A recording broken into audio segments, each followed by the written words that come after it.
Hello everyone, video শুরুতেই বলি শুভ রাস পূর্ণিমার শুভেচ্ছা সবাইকে। আর আমাদের পাড়াতেই রাস হয়, সেই জন্য কিন্তু আমি বাড়িতে চলে এসেছি, দাদু বাড়িতে। আর আগে তো শ্বশুর বাড়িতে ছিলাম, তোমরা জগদ্ধাত্রী পুজোর ব্লগ দেখেছো। তো আমাদের পাড়াতেই পুজোটা হয়, যদিও পুজোটা ছোট হয় কিন্তু আমরা খুব আনন্দ করি। আমাদের এখানে 2-3 দিন ধরে অনুষ্ঠানও হয়। আর আমাদের এখানে কিন্তু আরও 2 জায়গাও রাস পুজো হয়, সেখানেও অনুষ্ঠান হয়, বেশ আনন্দ হয়। আর এখানে দেখো সামনেই তো শীতকাল আসছে, তার জন্য কিন্তু এখানে সেল দিচ্ছে। এখানে ছেলেদের হুডি, মেয়েদের হুডি, আরও মানে বিভিন্ন ধরনের শীতের পোশাক আছে। তো সেগুলোই আমরা দেখছিলাম, তো কিছু আর নিইনি।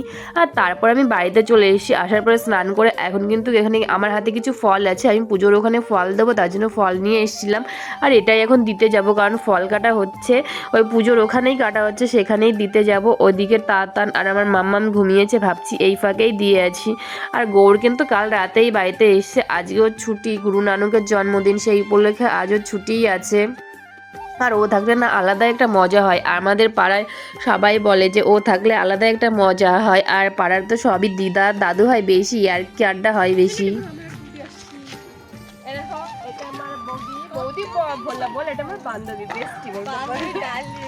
ডার্লিং, হ্যাঁ এটা আমার ডার্লিং। আসো এদিকে আসো। আরে শাশুড়ি নাকি?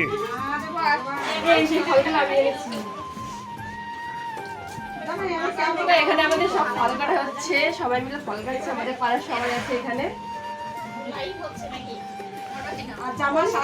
আমাদের পুজো শুরু হবে 2টো কি 2:30টার মধ্যে, তার জন্য কিন্তু এখানে তাড়াহুড়ো করে ফলটা কাটাই হচ্ছে, কারণ এরপরে সবাই রেডি হতে যাবে। আর বুঝতেই পারছো এখন তো শীতকালের বেলা না, মানে ঘড়ির টাইম দৌড়ায়, যে কোথা দিয়ে টাইম চলে যায় বুঝতেই পারি না। আর না পরে আমাদের পুজো শুরু হতে হতে প্রায় 4টে বেজে গিয়েছিলো, আমরা তো রেডি হয়ে দাঁড়িয়েই ছিলাম, মানে তাড়াহুড়ো করে রেডি হচ্ছিলাম।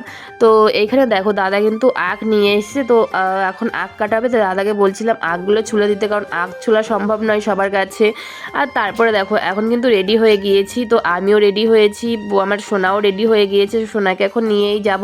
তারপরে চলে আসলাম বৌদিদের বাড়ি, এসে দেখছি বৌদিও রেডি হয়ে গেছে, বৌদি গেট তালা দিচ্ছে, তারপর যাবো। এদিকে দেখো আমি কিন্তু হলুদ কালারের শাড়ি পরেছি, আর আমার সোনাকেও কিন্তু হলুদ কালারের একটা ড্রেস পরিয়েছি, কেমন লাগছে অবশ্যই কমেন্টে জানিও। আর সোনার না একটু সর্দি লেগেছে, তো কাল রাতেও মানে কাল ওর জ্বরও এসেছিলো, জ্বরটা এখন আর নেই, তো ওষুধ খাইয়েছি, জ্বর পড়ে গেছে।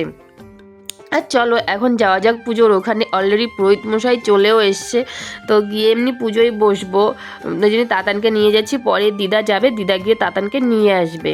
তবে চলো যাওয়া যাক। ক্যামেরাটা এই সাইডে চোখ চলে যাচ্ছে বারবার। হ্যাঁ ঠিক বলেছো। তাতান এই যে বাবা, এই যে মামি দেখো ছেলে তাকিয়ে আছে, এ রেখা ম্যাচিং রেখা চলে গেছে।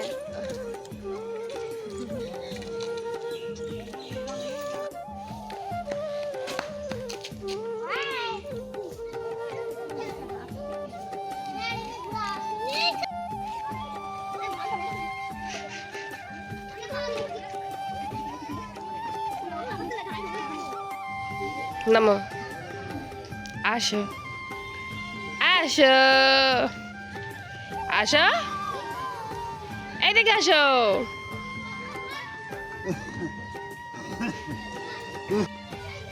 কে যে কে কে রে?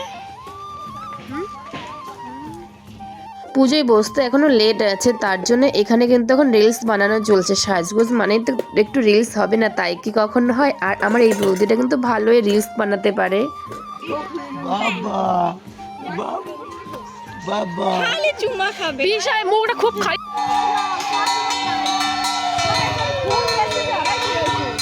হ্যাঁ ফুল বেচতে যে হারাই রেখে আইছে, এই জায়গায় কিছু পাতবা না, রাস্তায় বসে পড়বে। আমরা পাতবো, তোমরা বাড়িতে ঘুরে আসো, আচ্ছা পাতবা না নিয়ে এসে পেতে বসো।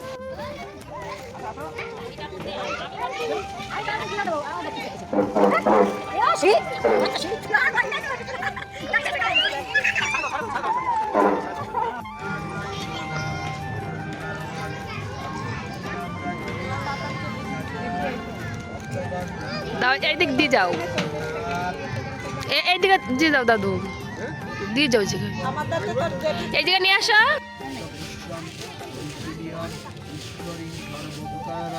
কই দেখছে আপনাদের আদা না কই দেখছে একটু বাড়বা একটু বাড়বা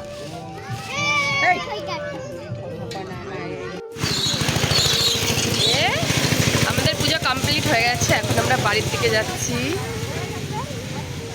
এই যে আমার তাতান প্রতিবার যাবা তো পরে আবার আসবো। রাত্রিবেলা দেখা যাচ্ছে কিছু হ্যাঁ তাতান এই যে বাবু ও ব্যস্ত। এখন আবারও চলে এসেছি আমাদের পুজোর ওখানে, কারণ এখানে এখন প্রসাদ দিচ্ছে, তো প্রসাদ নিতেই এসেছি।